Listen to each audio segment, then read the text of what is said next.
The sky above Burma was quiet in a way that felt unnatural, too still, too empty, broken only by the slow creak of a parachute swaying in the wind.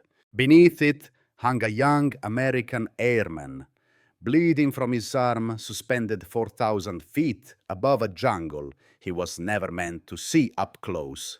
The smoke from his fallen B-24 Liberator drifted upward like a final reminder of the men he had watched die only moments before. Somewhere in that silence, he could still hear the gunfire that had cut their lives short, while they dangled helplessly in their chutes. Now it was his turn. A single Japanese fighter, an agile Nakajima Ki-43, Oscar was circling back its engine, rumbling like a predator returning to finish the kill. The pilot had time, altitude, and firepower. The American had nothing but a shredded flight suit, a fading hope, and a pistol designed for the ground war, not the unforgiving mathematics of World War II air combat. Yet, in that fragile space between life and death, something unexpected stirred. A question almost absurd in its simplicity. What can a man do when all he has left is a sidearm and a few heartbeats of falling sky? The answer would rewrite a small corner of the air war over Burma and become a legend whispered among aviators for generations. He had not been born into war. Owen Baggett grew up under the wide Texas sky, where summer heat shimmered off quiet streets and the future seemed predictable. He studied hard, marched proudly as a university drum major, and even built a promising life on Wall Street. Nothing in that world hinted that he would one day be fighting for survival in the most brutal corner of the air war over Burma. But the attack on Pearl Harbor shattered the comfortable edges of his life. Like thousands of young Americans, he felt the pull of duty, an abrupt shift from routine to responsibility. Baggett joined the Army Air Forces, earning his wings after months of relentless training. The day he was assigned to a B-24 Liberator crew, he stepped into a machine that represented both power and fragility, a flying fortress that too often returned with empty seats. For the men who flew it, the B-24 Liberator was more than metal and engines. It was noisy, temperamental, and demanding, yet capable of carrying a crew deep into enemy territory. But in the China-Burma-India theater, the aircraft's strengths were overshadowed by the impossible odds it faced. The mountains were unforgiving. The weather shifted from storms to blinding sun in minutes, and the distances were so vast that no American fighters could escort them all the way to Burma. Heavy bombers went alone, tracing a lonely path across hostile skies. Those who had flown a few missions learned quickly that survival often hinged on chance. The air war over Burma was a forgotten front of World War II air combat, overshadowed by Europe and the Pacific Islands. Yet it was here, far from the newspapers and the radio broadcasts, that American crews faced some of the deadliest odds of the entire war. Airfields were primitive. Supplies were scarce. Every mission meant another roll of the dice. Baggett's group, the 7th Bomb Group, understood the cost better than anyone. Aircraft lists posted at the base told the story planes that had taken off at dawn and simply never returned. The men packed footlockers for friends who would not be coming back. They learned not to ask who was next. The silence in the barracks answered for them. Still, when orders came for a strike on the railroad bridge at Pinmana, no one hesitated. The target kept Japanese forces supplied as they pushed north, making it a vital artery in Burma. Disrupting it could buy time for Allied ground forces fighting to hold the line. 12 B-24 Liberators were assigned to the mission, each heavy with bombs and responsibility. Before dawn, engines thundered to life across the airfield, echoing off the hangars and the dark edges of the jungle. Crewmen checked their sidearms out of habit, more as ritual than expectation. A pistol was for the ground war, not for a man strapped into a bomber. No one imagined it would matter once they were airborne. But as the first rays of sunlight washed across the tarmac, Owen Baggett climbed aboard his B-24, unaware that fate had already chosen this mission as the one that would push him from routine into legend. The B-24 Liberator formation crossed into Burma, just as the morning haze began to thin, revealing a landscape of rivers, rice fields, and dense jungle that hid entire armies from the sky. For a few quiet minutes, nothing moved except the shadows of 12 bombers drifting across the earth below. Then, like a blade cutting through cloth, the first warning came over the interphone Japanese fighters approaching fast. The 64th Sentai had been scrambled from Mingaladon, and its pilots knew this region better than any map. They flew the agile Nakajima Ki-43 Oscar, a lightweight dogfighter built for speed, turn rate, and aggression. In the broader sweep of World War II air combat, the Oscar was often overshadowed by its flashier cousins, but over Burma it was feared. American crews knew its silhouette, well long, no slim wings, and just enough firepower to tear a bomber apart if the pilot got close. And this morning they intended to get close. The first attack came from above and behind classic Japanese doctrine. A cluster of Ki-43 Oscars dove through the formation at nearly 400 mph guns, flashing as they slashed between the bombers before pulling up hard into the sun. Owen Baggett felt the B-24 Liberator shudder as cannon rounds punched through the thin aluminum skin. An explosion ripped through the oxygen tanks, sending white vapor spiraling through the fuselage. Flames erupted instantly. Smoke poured into the cockpit, thick and choking. Sergeant Samuel Crosstick fought the fire with extinguishers until the handles went cold in his hands. More hits followed. The number 4 engine began burning. Then the second engine went. Instrument panels flickered and died. Amid the chaos, First Lieutenant Jensen fought the controls, trying to hold the bomber steady, long enough for the crew to escape. The interphone went silent just when they needed it most. Baggett unbuckled, pushing through smoke and heat toward the bomb bay, signaling to the crew with gestures born of urgency, not sound. One by one, the men clipped on their parachutes and moved toward the hatches. Jensen looked back, only once motioning more firmly than words could manage for Baggett to jump. Moments after the last man cleared the aircraft, the B-24 Liberator exploded in a fireball that lit the sky. For a heartbeat, the men hung suspended, drifting like white petals across the morning.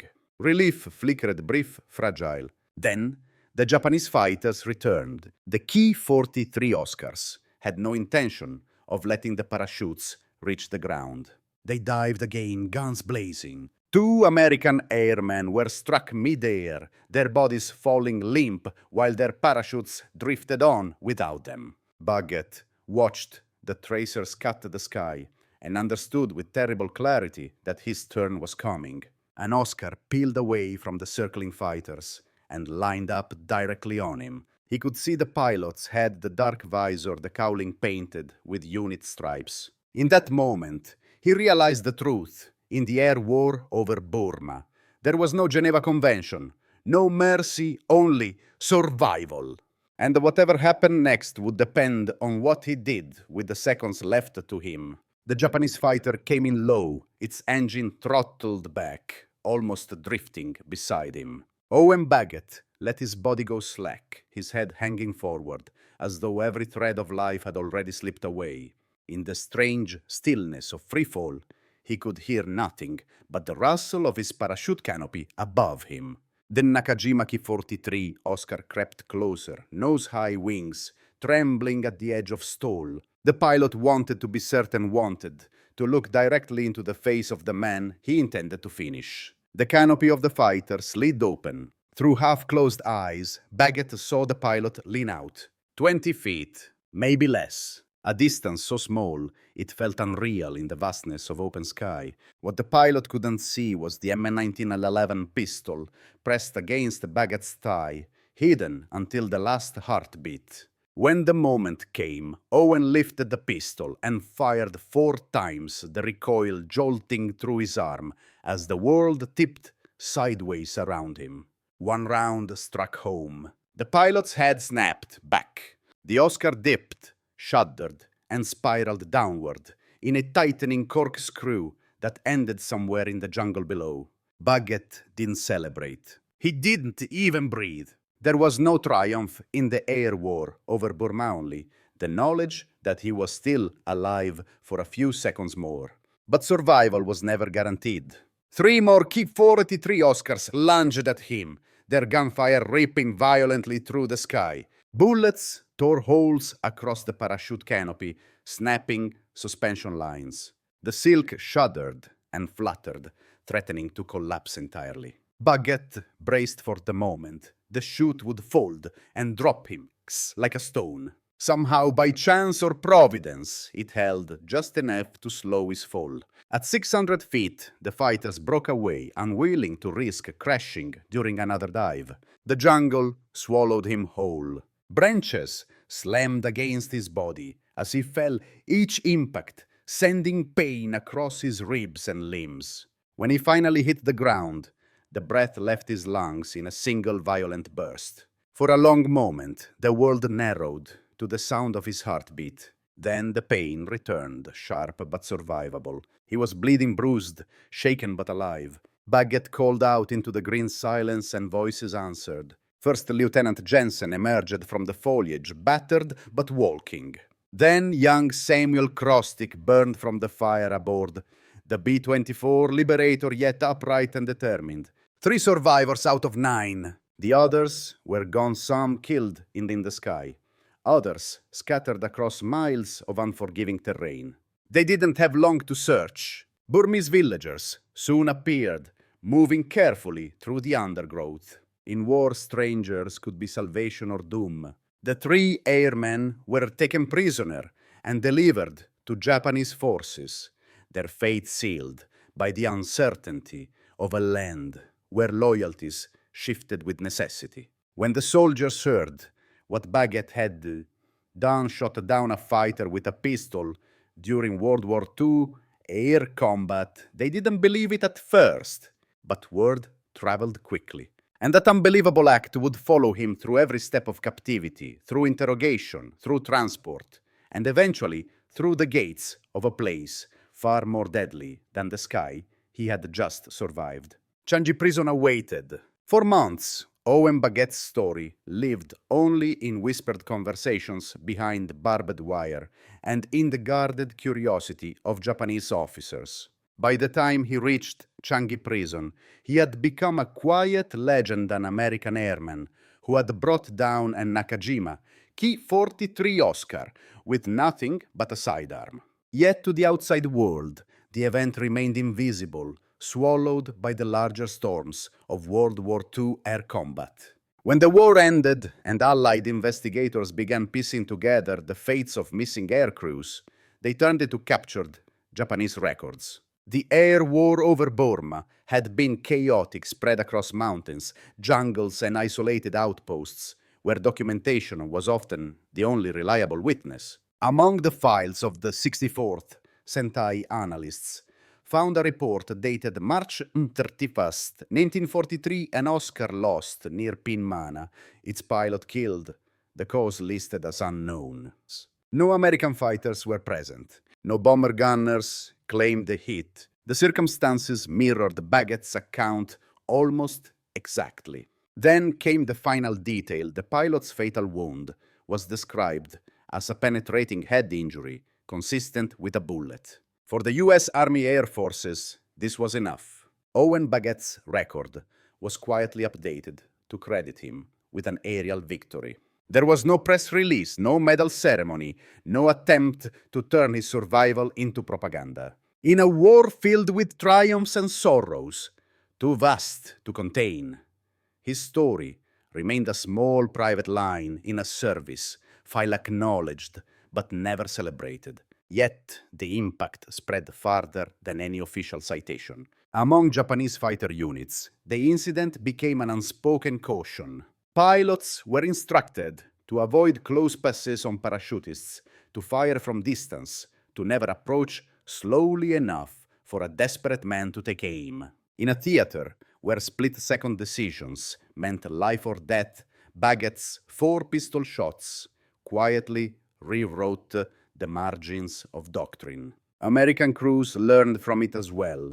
Word traveled quickly through the B-24 Liberator squadrons. Someone had done the impossible. It didn't make the mission safer, but it shifted something in the minds of the men who flew them. In a place where luck often mattered more than armor, the idea that one airman could fight back even against a fighter was enough to feed a stubborn spark of hope. And hope mattered, especially in the forgotten corners of the air war over Burma, where survival so often depended on the thin edge between despair and defiance. When Owen Baggett finally returned home, he did not carry himself like a man who had survived one of the most improbable moments in World War II air combat. He settled into life with the quiet dignity of someone who had seen enough of violence to understand the value of ordinary days. He served for decades after the war, rising through the ranks with steadiness, reliability, and the kind of leadership that rarely makes headlines but shapes the people who follow it. Not once did he boast about the Japanese fighter he had brought down, if pressed. He simply said he was lucky, nothing more. Yet history sees it differently. In the long narrative of the air war over Burma, a place overshadowed by larger battles and louder victories, Baggett's story glows like a small but unextinguished flame. It reminds us that courage often reveals itself when everything else has been stripped away. His B-24 Liberator had fallen. His crew was scattered or dead. A Nakajima Ki-43 Oscar was closing in for the kill, and still suspended between life and death, he found a way to fight back. That moment didn't change the course of the war. It didn't alter strategy or bend nations, but it changed the men who heard it. Among aviators, the tale became a quiet lesson. Never assume the enemy is helpless. Never believe that a battle is decided until the final second has passed. And never underestimate what a human being can do when there is nothing left to lose. Owen Baggett died in 2006, buried under a simple headstone in Texas. It lists his name, his rank, and the years he walked this earth. It says nothing about Burma, nothing about Changi prison, nothing about the 4 pistol shots that rewrote a footnote of aerial warfare. But that simplicity is fitting. His legacy was never about glory. It was about resilience. And now it belongs to all of us. So, as you reflect on this story, consider the question it leaves behind. What would any of us do in that same moment? When the sky is falling, hope is thin, and survival rests on a single, impossible choice. If this chapter of the air war over Burma moved you, we invite you to share your thoughts below. And if you value the lessons history leaves behind, subscribe to join us as we explore more of the forgotten stories that still echo through our world.